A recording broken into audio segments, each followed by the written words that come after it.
I'm sure if you stuck around on any corner of YouTube or Twitter, then you probably heard of Hazbin Hotel. And like me, we're super hyped for the premiere last year. Although that said, while I've been just as hyped as everyone else, truthfully, if it wasn't for friends like Lunafero or SpinelStar. Oh, you mean that girl you wouldn't shut up to me about having a crush on all summer? Yes sis, that's the one. Well, I mean, after you heard her song covers, can you blame me? But I'm over that little crush. Honest. Although thanks again for being there, Rebon-chan, when I did my worst of my love struck phase. And also, think of this cameo as a little birthday present for you. We got a lot to unpack, with really only one or two minor nitpicks I'd have as more a producer if you came to me asking to invest in this show, rather than just as a casual fan. So we open with what I can only call setting. A fun fact. By chance, my dad happened to hear me listening to this opening number. And as someone who still hasn't quite gotten used to the idea of me being an adult who likes animated shows, or thinks voice acting isn't as prestigious as real acting, more on that with another funny story later, he heard the opening number and wasn't impressed, thinking it wouldn't be something people of my target demographic in the real world would like. And yes, I pointed out shows like Family Guy and Nightmare Before Christmas, but with that encounter made me think of who the actual target audience might somewhat be. Yes, fans of shows like MLP as well, but basically those who hear the concept of hell, demons, and drugs, and instead get a pre-World War II Disney-era intro, while in the background we see all that blood, guts, and hell, which lets you know what this version of hell is going to be like, thus setting the tone for the series and even its theme of optimism in, well, hell.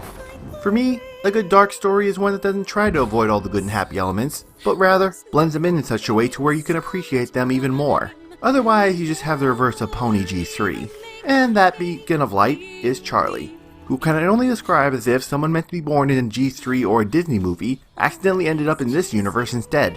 Her dream to open up a hotel to try to rehabilitate sinners, which establishes something almost be impossible, is, well, looking to be just that. Which actually made me question her best friend Vaggy's motive for wanting to help with this when, where everyone in hell is supposed to be selfish and only looking out for their own self-interest. I had honestly first rationalized the only explanation was her crushing on Charlie or something. And after running it through with Star, she told me that they are supposedly a romantic couple. Basically, for those in pony fandom, they're a lot like Aunt Holiday and Lofty.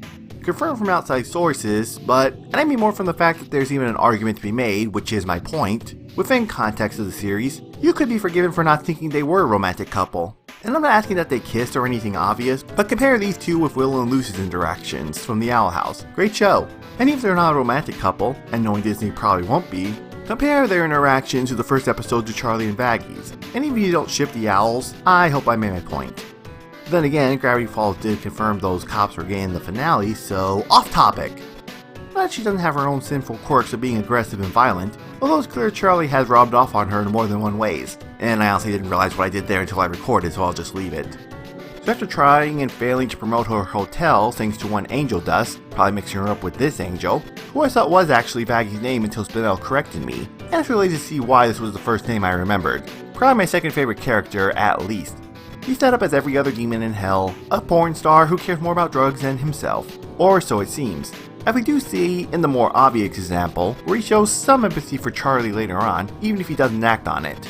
Although there is this one other more blink and you'll miss it instance, while he's fighting alongside his friend here, when, according to this world's logic, he would have used her as a human shield, instead, he pushes her out of the way to safety.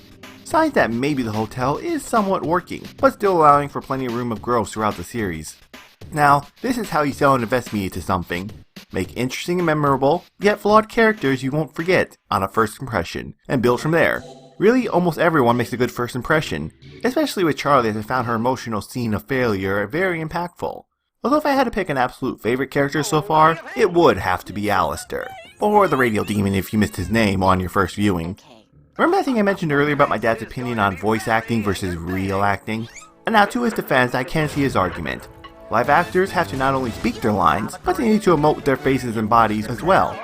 Of course, anyone who spends any time with real talented VAs or enjoys behind-the-scenes documentaries know that good voice actors don't just talk into their mics.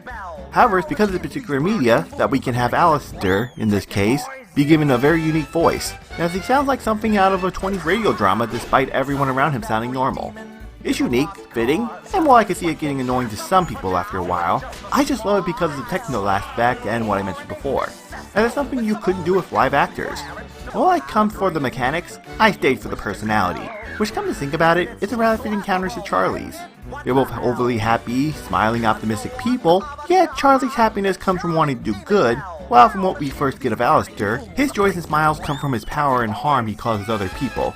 Also, I love that Charlie isn't stupid enough to actually believe he has her best interests, and is only open to working with him both because of her principles and because her situation is just that desperate. To all you wanting to write a fanfiction with Pinkie Pie, optimism doesn't equal stupidity. And with that, we have our crew, our setting, character personalities, and motivations. And I gotta say, as a fan, I'm eager to see what happens next. And maybe it finds a few animation iffies here and there, more blamed on it just being a pilot. Really, my only problem comes more from the hotel itself. Or rather, what does it do? Now, I can be fine without having a demon getting reformed by the end. However, thinking as a producer, if it came to me wanting to invest in this, I would say I'd have to have some idea on what the show, or in this case hotel, will do. Which is something I'd have to say I think Hell of a Boss did a lot better in that regard, even if I have a few issues that make me like Hotel a little more. But that's for another day, and do tell me if you'd like me to review that down below. But like I said, since it's still more of a fan project, I do think the direction the pilot went for was the right one, as it had me eager to see more where this will go. And if this video does well, I may consider doing more Hazbin content in the future. Now, stay tuned.